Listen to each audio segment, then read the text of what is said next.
Breaking news from Manila, September 8, 2025. The city is abuzz with urgency as the world's attention turns to the West Philippine Sea, where tensions have reached a boiling point. The air is thick with tension in the West Philippine Sea, where every wave seems to carry the weight of history and national pride. A Philippine Navy patrol vessel, horn blaring, confronts a fleet of Chinese maritime militia ships. The standoff is tense, with both sides refusing to back down, their ships just meters apart. Over the radio, a Filipino commander declares, "You are within the exclusive economic zone of the Republic of the Philippines. Leave our waters immediately." His voice is steady, echoing the resolve of a nation unwilling to yield. This is no longer an isolated incident. It's the new normal. Confrontations like these have become routine, a daily test of nerves and national will.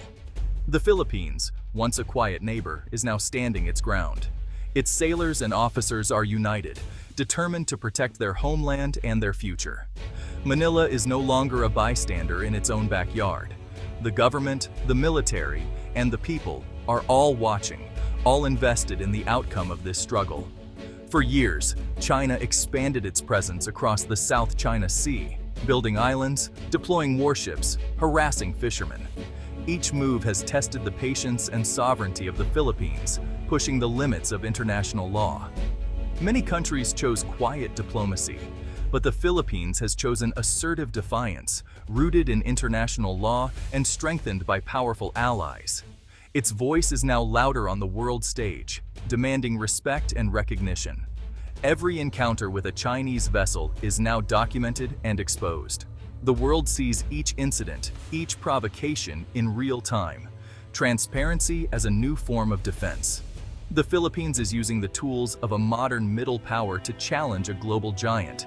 Surveillance drones, satellite imagery, and digital evidence are now as important as ships and sailors. The world is watching as a regional dispute becomes a central global issue.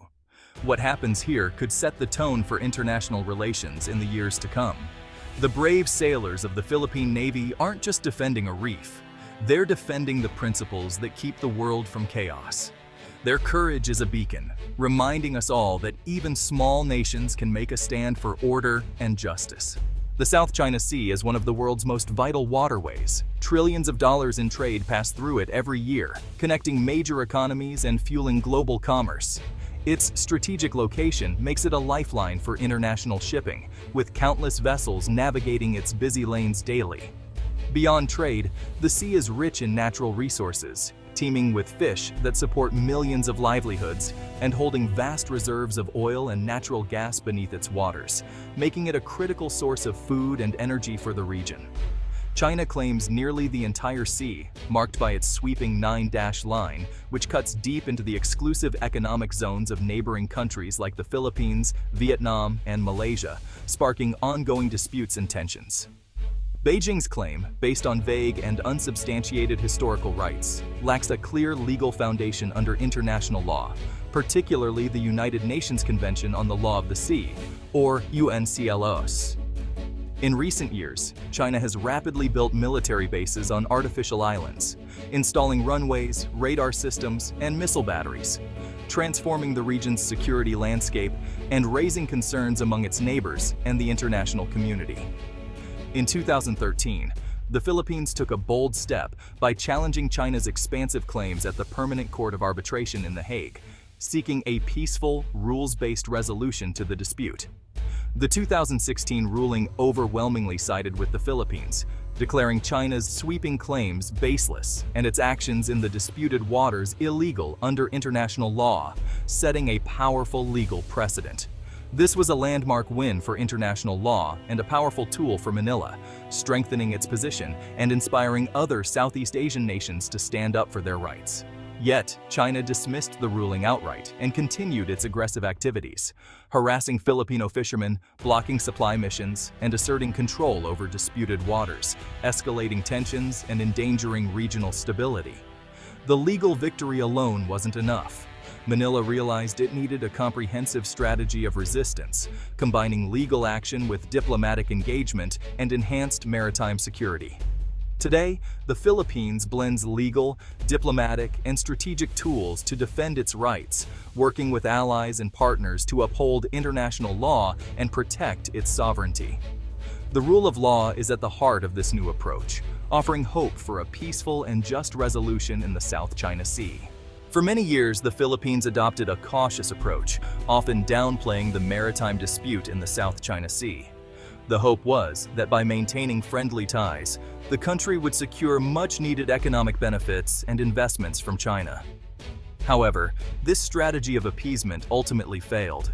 Chinese aggression in disputed waters only intensified, and the grand promises of investment and development never truly materialized. The election of President Ferdinand Marcos Jr. marked a dramatic pivot in the nation's foreign policy and strategic outlook. His administration has embraced the Philippines' emerging role as an assertive middle power, determined to protect its interests. The landmark 2016 Arbitral Award became the cornerstone of foreign policy, now raised consistently at the United Nations and other international forums. The dispute is no longer just a regional issue. It is now framed as a universal principle, emphasizing that all nations must respect and follow international law. By championing the arbitral ruling, the Philippines positions itself as a staunch defender of the global rules-based order, earning respect from the international community. This transformation is about more than policy. It's about changing the national mindset, building a sense of pride, unity, and resolve among Filipinos. The government now makes it clear, the Philippines has both the right and the ability to stand up for itself and protect its sovereignty. The shift from being a victim to becoming a proactive defender empowers the nation and inspires confidence in its people. The Philippines is no longer a passive observer in its own waters, but an active participant shaping its own future. It's now an active player, determined to shape its destiny, defend its rights, and secure a better future for generations to come. A key innovation is assertive transparency, publicizing every confrontation with China. The Philippine Coast Guard and military document every act of harassment and share it with the world. This transparency turns the tables on China, exposing its actions to global scrutiny. Footage of Chinese ships firing water cannons and blocking supply boats has sparked international condemnation. The BRP Sierra Madre, a rusting outpost at Ayungin Shoal, has become a symbol of Filipino resolve. Each blocked resupply mission is now a major news story, rallying public support at home. Filipinos see the bravery of their sailors daily, fueling national unity. Rallies and social media campaigns back the government's tough stance. Transparency has united the country behind a powerful story of national defiance. The Philippines is shifting its economic strategy, moving away from over-reliance on China. Many promised Chinese investments failed to materialize, exposing the risks of dependence.